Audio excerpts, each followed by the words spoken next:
This is a mini DIY on taking off the front bumper cover of your A4 B7. Step 1. Remove 3 T30 Torx screws and washers out of holes 1, 2, and 3. Note that when you go to reinstall the bumper, these 3 top screws go in at 6 Newton meters. Step number 2 is to remove 6 of these T25 Torx screws.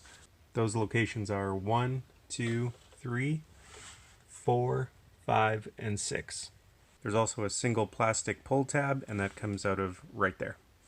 Step number 3, you can now pull away your fender liner to reveal 2 more T25 Torx screws. One I already took out right there, the other one's right there. Looking further back, you'll find yourself 2 10mm nuts that you need to remove as well. Taking a quick look at the 2 studs that the 10mm nut comes off of, you might want to use a deep socket on this 10mm.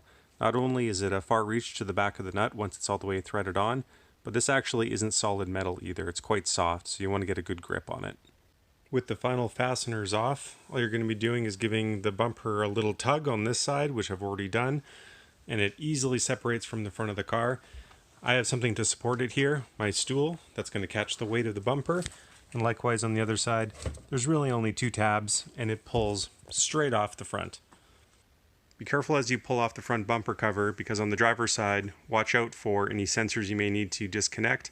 And if you have a bumper cover that has the little hatches to spray headlight washer fluid, you're going to have to disconnect that line too.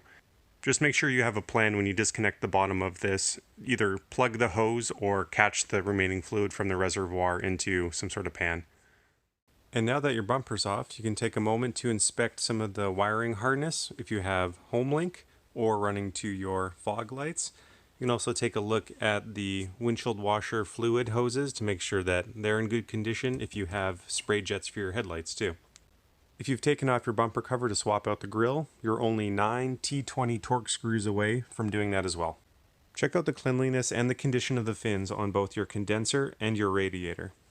Also take a peek down into the air ducts on both the left and right side for your side mount intercoolers, and likewise look at the condition of the fins.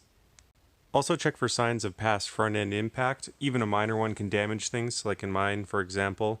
This support that holds onto the bumper and allows for adjustment is broken, whereas this one is not. As always, thanks for watching, and please subscribe.